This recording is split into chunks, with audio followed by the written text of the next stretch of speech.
Xalq deputati bu oddiy fuqarolarning ishonchi va dardiga quloq tutadigan vakil, xalq va davlat o'rtasidagi ko'prikdir. Uning asosiy vazifasi hududlarda yashovchi insonlarning dolzarb muammolarini eshitish, ularni amaliy yechimlarga yo'naltirish va aholi turmush tarzini yanada yaxshilashdan iboratdir. Xalq deputatlari Jizzax shahar kengashining 5-son Qaliya okrugidan saylangan deputat Baxtiyor Toshpo'latov ana shunday jonkuyar deputatlardan sanaladi. Baxtiyor Toshpo'latov o'z faoliyati davomida xalq bilan yuzma-yuz muloqotlarni muntazam yo'lga qo'yib kelmoqda. Ijtimoiy himoya infratuzilma obyektlarini rekonstruksiya qilish, hududlarni obodonlashtirish, ko'kalamzorlashtirish ishlarini tashkil etish yuzasidan ham deputat hissasi ko'zga tashlanadi.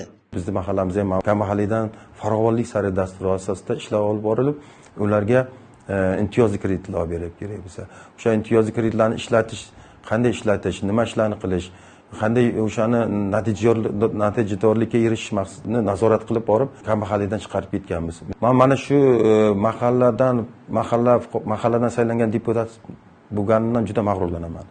Sababiki shu elga qilayotgan xizmatimdan mag'rurlanaman. Sababiki mana shu el menga quloq solib ergashganligidan mag'rurlanaman. Sababiki mana yaqinda bo'lib o'tgan bitta ikkita misollarni keltirib o'tishimiz mumkin. Mahallamizdagi mavjud poliklinikani atrofi juda tashlandiq bo'layotgan edi. O'shani men tashabbusim bilan, xalqning yordami bilan o'sha yerda juda katta obod qildik, chiroyli poliklinikaga aylantirib qo'ydik. O'sha gaz ta'minoti bormi, suv ta'minoti bormi, hammasini qilib qo'ydik. O'zimizning tashabbusimiz bilan mana shu yerda yashil makon, bog' yaratdik. O'zim bog' deputatlik bog'im bor mana shu yerda. 250 tadan ortiq daraxt ko'kartiryapti. Mahalla yettiligi bilan olib borayotgan ishlarimiz diqqatga sazovor, juda maqtansa arzigulik ishlar olib boryapmiz. Mahalla raislari bilan birgalikda juda ko'p mahalla fuqarolar ichiga kirib boryapmiz.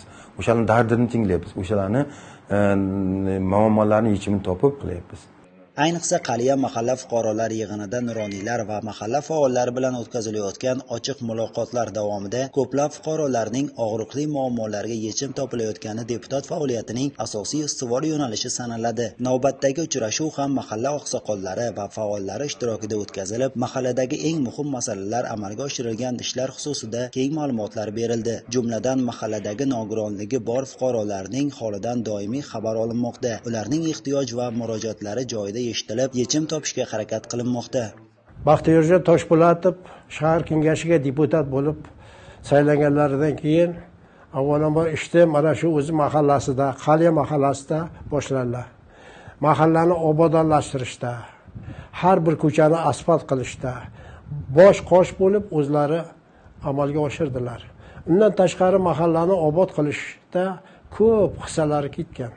Masalan, har bir xonadonga kirib, nogironlar bormi, kam ta'minlangan xonadonlar bormi, mana shularga kirib, ularni yordam qo'lini cho'zib, juda ham katta mehnat amalga oshirdilar. Ayniqsa mahallani obodonlashtirishda, mana bu ko'chalarga, har bir xonadonga kirib, mana mahalla oqsoqollari bilan birgalikda kirib, har bir xonadonga kirib, tadbirkorlar bilan uchrashib, mana har bir xonadonlarda parniylar bor. Mana shularni kirib, ko'rib, ularga yaxshi baho berdilar. Undan tashqari Baxtiyorjon to'g'risida ko'p narsalarni gapirsa bo'ladi. Baxtiyorjon mahalla uchun juda ham jon kuydirib mehnat qildilar. O'ylaymanki, bundan keyin bu ishlar ham yanada davom etadi degan. Baxtiyor Toshpo'latov faoliyati davomida xalq ishonchini oqlash yo'lida erishgan yutuqlari ko'p, ammo eng quvonarli yutuqlardan biri yuksalish umummilliy harakati tomonidan oramizdagi qahramon nominatsiyasi bilan taqdirlanganidir. Bu yutuq faqatgina shaxsiy mehnat emas, balki xalq bilan, fuqarolar bilan birga olib borilayotgan fidokorona faoliyatining yorqin ifodasidir. 2025-yil shu o'tgan 6 oy davomida mahallamizda ko'p ishlarni amalga oshirdik. Deputatlik so'rovnoma kiritish natijasida yoki murojaat xatlari bilan natijalarida ko'p narsalarga erishdik. Masalan, ijtimoiy soha obyektlarida olayotgan bo'lsak, gaz ta'minoti bo'yicha bo'lgan muammolar, elektr energiyasi bo'yicha bo'lgan muammolar, ichimlik suvi bo'yicha bo'lgan muammolar, ya'niki ichimlik suvi yo'q, ancha yildan beri ichimlik suvi muammosi bo'lib turgan mahallamizning Yangi yer ko'chasi, Tubto'boy ko'chalaridagi fuqarolar aziyat chekib kelardi. Mana shuni so'rovnoma kiritish natijasida 970 metr joyga yangi quvur tortib kelinib, bugungi kunda ichimlik suvini ta'minlangan. mahallamizda mavjud elektr uzatish transformatorlarining yaroqsiz holga kelib qolgan qismlarini ham so'rovnoma kiritish natijasida shularning 5 tasi almashtirilib, bugungi kunda yangi transformatorlar qo'yib berildi va elektr energiyani uzatish stolbalari, ularni yog'och stolbalarni temir beton stolbalarga almashtirib bo'lindi.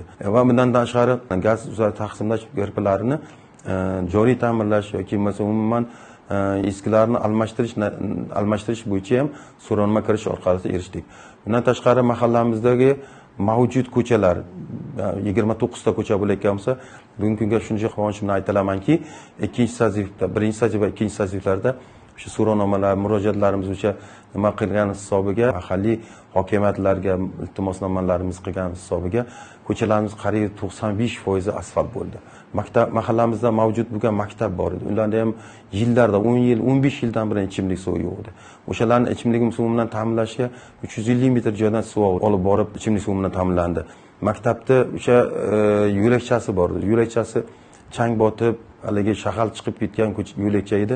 Shuni 2,5 metr enida 60 metr joyga o'zim tashabbusim bilan, o'zim sa'y-harakatim bilan asfalt yotqizib yo'lakcha qilib berildi. Maktabning fasad qismini ranglab berishlar, ularni bibliotekalarni boyitish maqsadida badiiy va adabiy kitoblardan 100 dan ortiq kitob bilan ta'min qildi. Xalq deputatlari Jizzax shahar kengashi deputati Baxtiyor Toshpo'latovning faoliyati bu xalq bilan doimiy muloqot, joylardagi muammolarni tezkor yechim va mahalla hayotini obod qilishga qaratilgan fidokorona hayotlarining yorqin namunasidir. U nafaqat deputat, balki xalqning sodiq vakili sifatida oramizdagi qahramon degan yuksak nomni munosib tarzda oqlab kelmoqda. Xalq ishonchini oqlash, insonlarning og'riqli muammolarini hal qilishdek samarali faoliyat boshqalar uchun ham haqiqiy ibrat namunasi bo'la oladi.